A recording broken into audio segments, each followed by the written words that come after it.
Welcome back to Still a Part of Us. I've got Scott here with us, and thank you, Scott, for coming and speaking with us. It was wonderful to hear about your son. Please tell us a little bit before we start about Benjamin.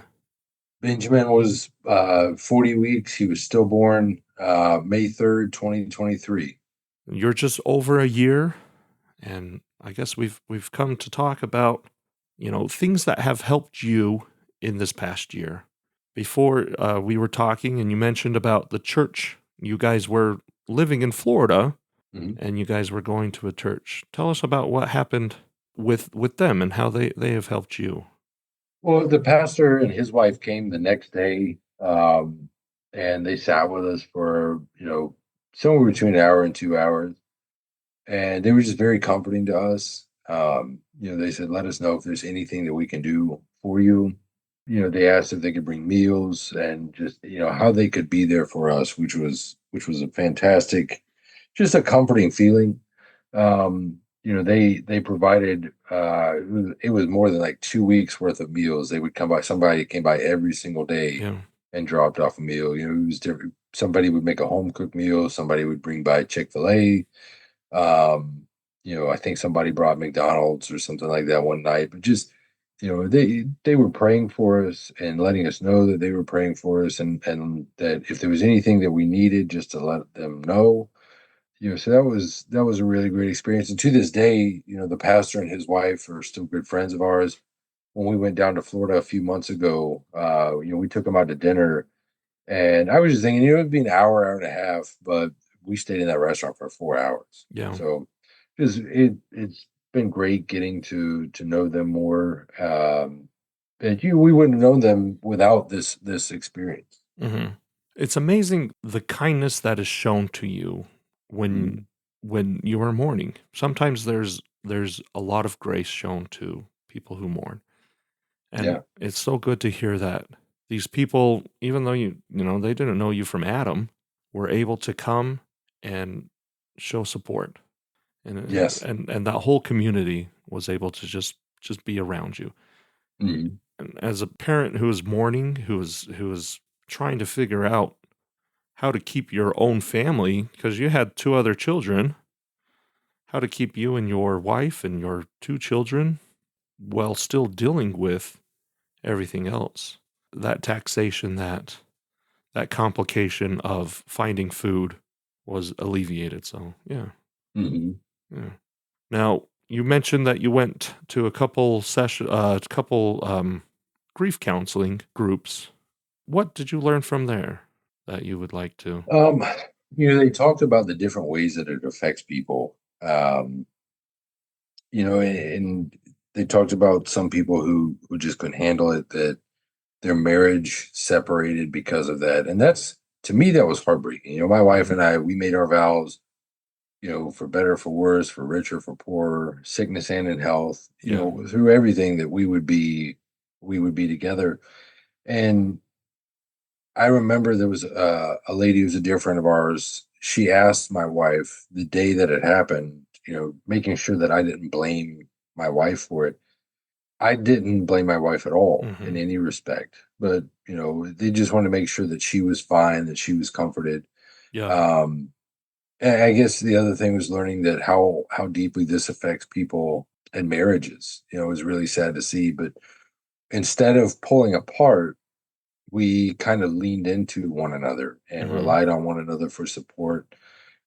That's what I would encourage people to do, especially as married couples, as couples in general, is kind of lean on one another for support. And that was what we did. It really got us through some of the darkest times, just knowing that we had the other person there. yeah. We were very raw and very vulnerable with one another, and it just kind of it bonded us, so to Mhm. speak. But it also helped me to learn that this is not a unique experience.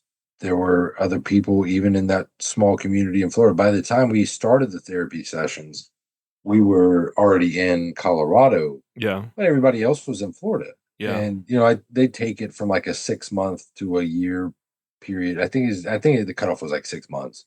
mm, But just to know that in that small window of time, in one city, there were other people who, who had gone through something just like this or something similar. Yeah. So just knowing that you're not alone in that experience, that death comes for everyone at some point, it just happened to your baby, you know, when you think it shouldn't have happened. Everything Yeah. happens for a reason when it's supposed to. But just knowing that, you're not alone in that experience was really a good realization from those group therapies. Yeah. One thing that I've learned from group therapy in that line is my grief is my it is very personal, but it is very universal. Grief, everybody experience grief, but my grief is my own. Hmm. And we can all help each other get through that grief. So, I remember the guy's name was Gary, and some of the people in there, they were people who had had miscarriages, mhm. and I remember thinking, like, they got no business being in here. They didn't. Their baby wasn't that far along, but it was something that he said that no grief is more intense, and it's just different, Yeah. Yeah. and there were people who still hoped and planned and expected just because they didn't get as far along in their Yeah. pregnancy, they still, they still planned on telling people, they still planned Mhm. on, having announcements and things like that. And it was just very, your experience is your own. And there's Yeah. nobody who can tell you your situation isn't as sad or It's isn't not as as, valid. traumatic. It is for you. Yeah. Yeah, quantifying grief, you can't really quantify grief. You can't say Yeah. if everybody experiences grief and it's personal to them, but universally everybody will. Is there anything else that has helped you that you've learned or learned to do? I mentioned in the other episode that the first few months it was just like kind of being adrift in the ocean, just kind of Mhm. getting from day to day. Yeah. My wife and I, we would put on the TV for the kids, and we would go and we would watch Breaking Bad. She had never seen it before. Um, I had seen it several times before, but just getting immersed in that story was really it was nice. It was something, it took our mind off of it, Yeah. and that was the key, was taking our mind off of it and not just focusing on just that. What I realized in the moment since then is that I have to think about it in small pockets. If I'm going to think about my son, I know that it's going to set the tone for the rest of the day. Mhm. I'm going to be back in those emotions where I was thinking, planning for him, planning to, imagining, romanticizing this idea of my son Yeah. as a person, rather than a construct.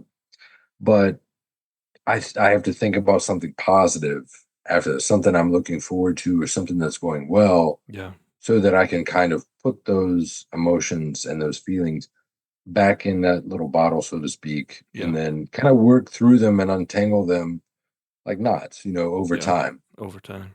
In one of our group sessions, somebody mentioned that grief is like, as you said, at first you're in the waves of a storm and they're just crashing down on you and pounding on you, but you're slowly making your way towards the shore. Hmm. And then once you get to the beach, you're still getting pounded by the waves. And then you slowly crawl up onto, where the beach is. And eventually you're able to look at all the grief just continuously pounding, but you're not part of it. And you can go out and you can stand in the grief when you choose to. Hmm. And you can extract yourself when you need to. And as you said, working out your grief like working out a knot in a rope. No matter how tight that knot is, if you Hmm. continuously work at it little bit by little bit, it will eventually become loose. So, Yeah. yeah, you got the Gordon. Is it the Gordon's knot, the Gordonian's knot, where it can never be untied or something? Grief is not that. So, Yeah. yeah. Well, thanks. Scott, is there anything else that you would like to say in parting? Yeah, I guess the last thing I would say is that they say time heals all wounds, and I have found that to be true. Obviously everybody's timeline is not the same, Mhm. but as you go further along, you know, it becomes the pain is I would say more numbed, at least for me, anyways. Yeah, But time does heal all wounds. Is something that I got through. Anybody can get through. yeah. It's especially to the men out there. Men like to bottle things up, and I had heard that there were some who had turned to suicide, which is unfortunate. It's a permanent solution to a temporary problem. Mhm. And what I did find was talking with my wife, just getting those feelings out from inside of me and just putting them out there. It helped not only to, I guess, manage them and to, I guess, conquer them, but also it Mhm. helped to bond with my wife. Yeah, Um, to show her that I was human, that we were feeling a lot of the same things. yeah, So just having somebody that you can talk to, somebody that is there to support you. 'Cause your spouse, whoever you with, they want what's best for you. At yeah. least they should. And it was just a great realization and an opportunity for bonding for us. Well, good. The line that you said, showing that you're human, that's what we are. We are Hmm. humans with thousands of emotions that we need to work through. So, Yeah. well, thank you, Scott. Yes, sir.